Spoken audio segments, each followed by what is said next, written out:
सबसे पहले शहजाद पूनावाला जी, आपसे ही शुरुआत करते हुए, सरकार के जिम्मे ही प्रधानमंत्री नरेंद्र मोदी की सुरक्षा होती है। ऐसे में विरोधी दलों की ओर से पूछा जा रहा है, तो फिर सिर्फ आरोप ही लगाए जाएंगे या फिर सुरक्षा की समीक्षा कर ली जाएगी? इस तरह के आरोपों के लिए मौजूदा वक्त को ही क्यों चुना गया? शहजाद पूनावाला जी।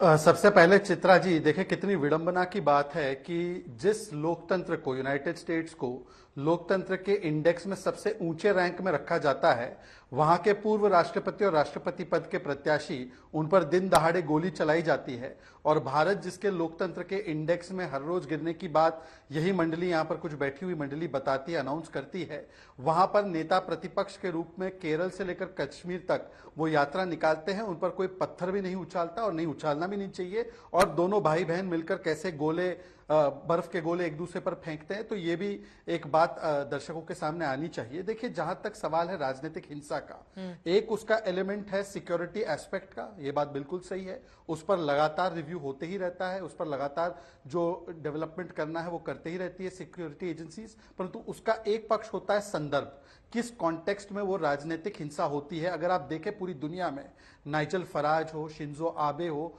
मोदी हो या ट्रंप हो, सभी में क्या कॉमन है? देश अलग अलग है, स्क्रिप्ट सबकी एक ही है।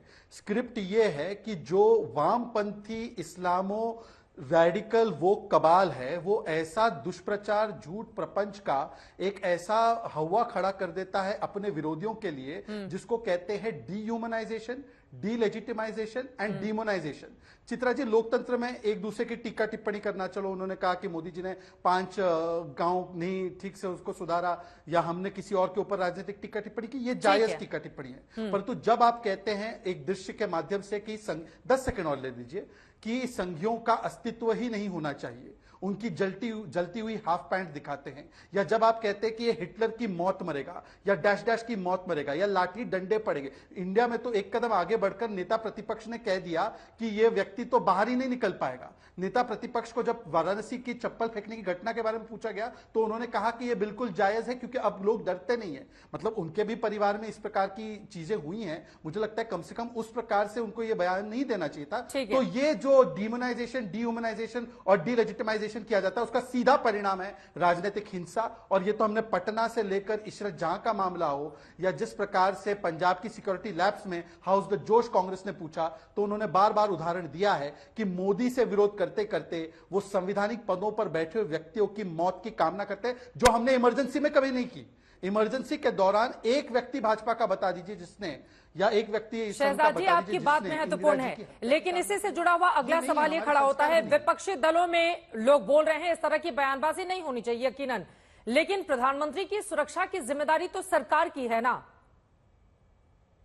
एसपीजी वालों की है, जो पहले ही चले जाते हैं अलग अलग जगहों पर सुरक्षा की समीक्षा करने के लिए, देखने के लिए। बिल्कुल चित्रा जी, मैं एक ऐसी बात बोलने वाला हूं मुझे जिसका बहुत दुख है और मेरी जुबान लड़खड़ाएगी उसको कहते हुए। इंदिरा जी देश की प्रधानमंत्री थी ना जब उन पर वो हमला हुआ और वो मारी गई। उनकी जिम्मेदारी, उस हत्या की जिम्मेदारी क्या सिक्योरिटी फोर्स पे रखी जाएगी या जिन्होंने हत्या की आतंकी मानसिकता वाले लोगों पे रखी जाएगी? मुझे लगता है कि देखिए, सवाल यह पैदा होता है कि आज जब देश के प्रधानमंत्री की बात हो रही है या देश में लोकतांत्रिक व्यवस्थाओं में हम किसी के भी बारे में, चाहे वो प्रतिपक्ष में हो चाहे वो सत्ता पक्ष में हो, हम किसी के बारे में भी ऐसे शब्दावली ना बोले जिससे कि कोई भी सरफिरा एक बंदूक उठाकर या एक लाठी उठाकर या एक बम उठाकर या एक बम बेल्ट पे बांधकर बोल दे। अब मैं एक ही सवाल पूछना चाहता हूं, सुनिए। जो नरेंद्र मोदी अभी भाषण दे रहा है, मैं आपको बता रहा हूं, 6 महीने बाद, 7-8 महीने बाद ये घर से नहीं निकल पाएगा। हिंदुस्तान के युवा उसको ऐसा डंडा मारेंगे। मैं ये नहीं कह रहा कि राहुल गांधी खुद डंडा लेकर मोदी जी के पीछे जाएंगे, वो तो उनकी करने की हिम्मत नहीं है। पर राहुल गांधी को ये क्या श्योरिटी है कि कोई उनका भाषण सुन रहा होगा, कोई सरफिरा होगा, उसने सोचा होगा राहुल गांधी तो हमें क्यों दे रहे हैं, राहुल गांधी तो हमें इशारा कर रहे हैं। बिल्कुल, राहुल गांधी इस बात की गारंटी ले सकते हैं। इस तरह के बयान क्या उकसावे वाले नहीं होते हैं अनुराग भदौरिया जी? और राजनीतिक प्रतिद्वंदिता अपनी जगह, लेकिन प्रधानमंत्री के खिलाफ अब शब्दों का इस्तेमाल, और ऐसा लग रहा है पिछले 10 सालों में लगातार उसकी फहरिस्त बढ़ती भी चली जा रही है। देखिए, इस देश के अंदर में किसी भी देश के, खासकर हिंदुस्तान के प्रधानमंत्री की सुरक्षा सुनिश्चित होना चाहिए, इसमें कोई दो राय नहीं है। बट ये जिम्मेदारी किसकी है? एसपीजी की है। सरकार भी भारतीय जनता पार्टी है, तो क्या भारतीय जनता पार्टी को अपनी एसपीजी पे, सरकार की एसपीजी उस पर भरोसा नहीं है क्या? किस तरह की बातें कर रहे हैं भाई? सुरक्षा की व्यवस्था करने की जिम्मेदारी भी तो आपकी है। यह सच है कि भारतीय जनता पार्टी कुछ नेताओं के बयान से, यहां पे नफरती विचार से हमारे बीच की सुरक्षा जरूर खत्म होती है, देश के संविधान पे जरूर खतरा आता है, कई बार इनका देश का भाईचारे पे जरूर खतरा आता है, और भारतीय जनता पार्टी की नीति से बेरोजगारी पे तो खतरा है ही, यहां पर्चा लीक का भी खतरा दिखाई पड़ता है, जनता पे बुलडोजर का खतरा दिखाई देता है, और यात्रियों को रेल हादसा का खतरा है, उनके ऊपर सरकारी संस्थाओं को बेचने का खर्चा है, युवाओं के भविष्य पे खतरा है, और किसानों के फसल जो हमारे जो उनका मूल्य नहीं मिलता है उसका खतरा है, महिलाओं के सम्मान पर खतरा है। खतरा तो आपकी सरकार में सभी पे है, चाहे युवा हो, चाहे महिला हो, चाहे किसान हो, चाहे यात्री हो, आपकी वजह से खतरा तो सभी पे मंडरा रहा है, ये तो सच है। लेकिन सवाल ये उठता है कि आप जब खतरे की बात करते हो तो बड़ी हंसी आती है। ये बताइए कि आपने समाजवादी पार्टी के राष्ट्रीय अध्यक्ष श्री अखिलेश यादव जी की Z+ NSG कवरेज क्यों ले लिया था? आपने NSG कमांडो क्यों हटा लिए थे? जबकि वो उत्तर प्रदेश के इतने बड़े नेता हो, आप जानते हैं उत्तर प्रदेश में मास के लीडर हैं, जनता के बीच में रहते हैं, जनता के बीच में उनकी हमेशा उपस्थिति होती है, तो क्या उनकी जान को खतरा नहीं है? विपक्ष, डोनाल्ड ट्रंप वहां विपक्ष में है और विपक्ष के नेता पे हमला हुआ है, और हम लोग यहां विपक्ष में हैं।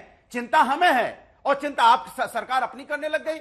अरे भैया, सरकार तो खुद जिम्मेदार लेनी चाहिए। सरकार को तो प्राइम मिनिस्टर की सिक्योरिटी की जिम्मेदारी सरकार की होती है कि विपक्ष की है? ये बताइए, विपक्ष तो हम तो कह ही रहे हैं कि उनकी सिक्योरिटी अच्छी होनी चाहिए, लेकिन सुरक्षा की व्यवस्था विपक्ष के नेताओं की भी तो करो। हमारी तो NSG आपने ले ली। हाँ। अगर हमारे NSG कौन जिम्मेदारी लेगा? कल अखिलेश यादव जी इतने लोगों से घिरते हैं, कभी कोई घुस जाता है, कभी कोई घुस जाता है, वो सिक्योरिटी के घेरे में रहते हैं तो उनको सुरक्षित रहते हैं। कल कोई बात हो जाएगी तो आप जिम्मेदारी लेंगे?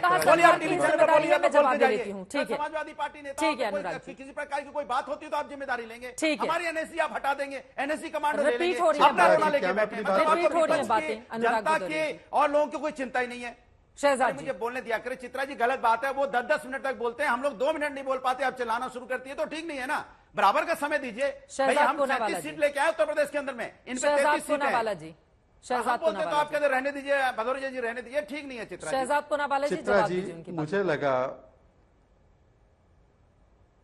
चित्रा जी, मुझे लगा कि कम से कम आज के दंगल में सभी लोग दलगत राजनीति से ऊपर उठकर एक स्टैंड लेंगे। मान लीजिए अभी जो अनुराग जी ने बोला है, अगर उसको पैमाना बताया जाए, और कांग्रेस मेरी क्लिप को आधी काटकर अब इसको प्रचारित ना करे, पर अनुराग जी ने तो इंदिरा गांधी जी की हत्या के लिए सुरक्षा बलों को जिम्मेदार ठहराया, खालिस्तानियों को क्लीन चिट दे दी।